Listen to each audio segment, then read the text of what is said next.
हाल ही में ईरान के राष्ट्रपति इब्राहिम राइसी ने पाकिस्तान को विजिट किया था। इस विजिट का क्या पर्पस था? यह विजिट इजराइल के खिलाफ समर्थन जुटाने के लिए ईरान की डिप्लोमेटिक आउटरीच का एक हिस्सा थी। मिडिल ईस्ट में ईरान इजराइल टेंशंस के बारे में तो आप जानते ही होंगे। इस विजिट में ईरान पाकिस्तान से समर्थन हासिल करने में कामयाब रहा। पाकिस्तान ने गाजा में इजरायली कार्रवाई के खिलाफ ईरान के स्टैंड का समर्थन किया। साथ ही पाकिस्तान ने चालाकी से कश्मीर का मुद्दा उठा दिया। इस मुद्दे पर उसने ईरान का समर्थन हासिल करने की कोशिश जरूर की थी, लेकिन राष्ट्रपति राइसी ने अपने भाषण में कश्मीर का बिल्कुल भी जिक्र नहीं किया। हालांकि जॉइंट स्टेटमेंट में यह मेंशन किया गया था कि कश्मीर मुद्दे को लोगों की इच्छा के आधार पर पीसफुली रिजॉल्व किया जाना चाहिए, जो कि एक वेग और इनइफेक्टिव स्टेटमेंट है। वैसे इस विजिट में किसी को भी कोई विशेष लाभ नहीं हुआ है। यह विजिट कोई खास सफल नहीं रही। 8 MOU जरूर साइन हुए, वही रूटीन चीजों के बारे में, जैसे इकोनॉमिक और सिक्योरिटी कोऑपरेशन बढ़ाएंगे, ट्रेड और कल्चरल टाइज को मजबूत करेंगे, आपस में इंटेलिजेंस शेयर करेंगे, रेगुलरली कम्युनिकेट करेंगे, वगैरह वगैरह। कुछ भी ठोस नहीं था। लेकिन हाँ, दोनों देश अपने बीच की टेंशन्स को कम करने में कामयाब रहे। अगर आपको याद हो तो जनवरी में ईरान और पाकिस्तान के बीच टेंशन्स काफी बढ़ गई थी, जब ईरान ने पाकिस्तानी टेरिटरी में मिसाइल और ड्रोन स्ट्राइक्स किए थे। ईरान ने बलूचिस्तान प्रोविंस में जैश-उल-अदल टेररिस्ट ग्रुप को निशाना बनाया था। जवाबी कार्रवाई में पाकिस्तान ने ईरान के सारावंद शहर में बलोच मिलिटेंट्स को टारगेट किया था। अब राइसी की विजिट में दोनों देशों की बॉर्डर्स को ठीक से मैनेज करने का निर्णय लिया, ताकि टेररिस्ट की वजह से पड़ोसियों के संबंध खराब न हो जाएं। हालांकि दोनों देशों के रिलेशंस में एक प्रमुख समस्या बनी हुई है, जो है ईरान पाकिस्तान गैस पाइपलाइन। करीब 3000 किलोमीटर लंबी यह पाइपलाइन बनने के बाद ईरान से पाकिस्तान तक नेचुरल गैस सप्लाई करेगी। वैसे तो इसे 1 दशक पहले ही पूरा हो जाना चाहिए था, लेकिन अपनी इकोनॉमिक और पॉलिटिकल इंस्टेबिलिटी और US सैंक्शंस के खौफ के कारण पाकिस्तान इस प्रोजेक्ट को आगे नहीं बढ़ा पाया।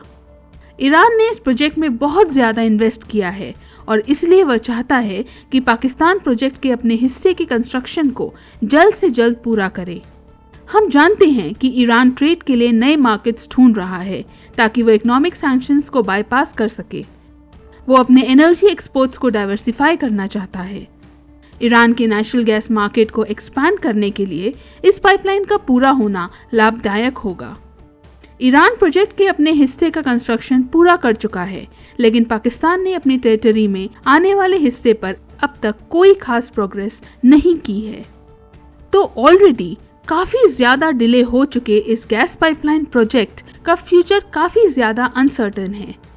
पाकिस्तान एक बहुत बड़ी दुविधा का सामना कर रहा है।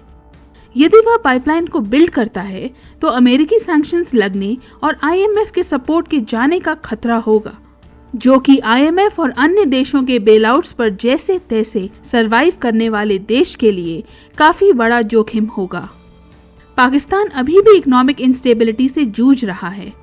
यह देखना इंटरेस्टिंग होगा कि पाकिस्तान पाइपलाइन प्रोजेक्ट पर कैसे आगे बढ़ता है, क्योंकि अगर पाकिस्तान किसी तरह इस प्रोजेक्ट को पूरा करने में कामयाब हो जाता है तो इससे भारत सहित कई अन्य देशों के लिए ईरान के साथ एंगेजमेंट बढ़ाने का रास्ता खुल जाएगा। ऑफ कोर्स अमेरिका यूं ही हाथ पे हाथ रखकर तो बैठेगा नहीं।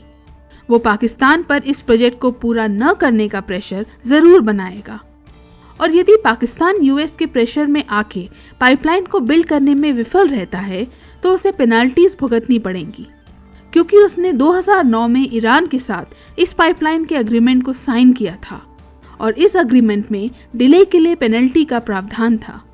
कानूनी कार्रवाई से बचने के लिए ईरान ने पाकिस्तान को थोड़े टाइम की मोहलत दी थी।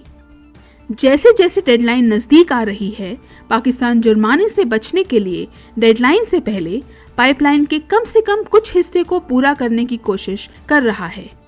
ऐसे में पाकिस्तान को बेहद मुश्किल हालात का सामना करना पड़ रहा है। अगर वह प्रोजेक्ट को पूरा करता है तो उसे अमेरिकी सैंक्शंस झेलने पड़ेंगे, और अगर पूरा नहीं कर पाता है तो उसे भारी जुर्माना देना पड़ेगा। देखते हैं पाकिस्तान इस संकट से कैसे निपटता है।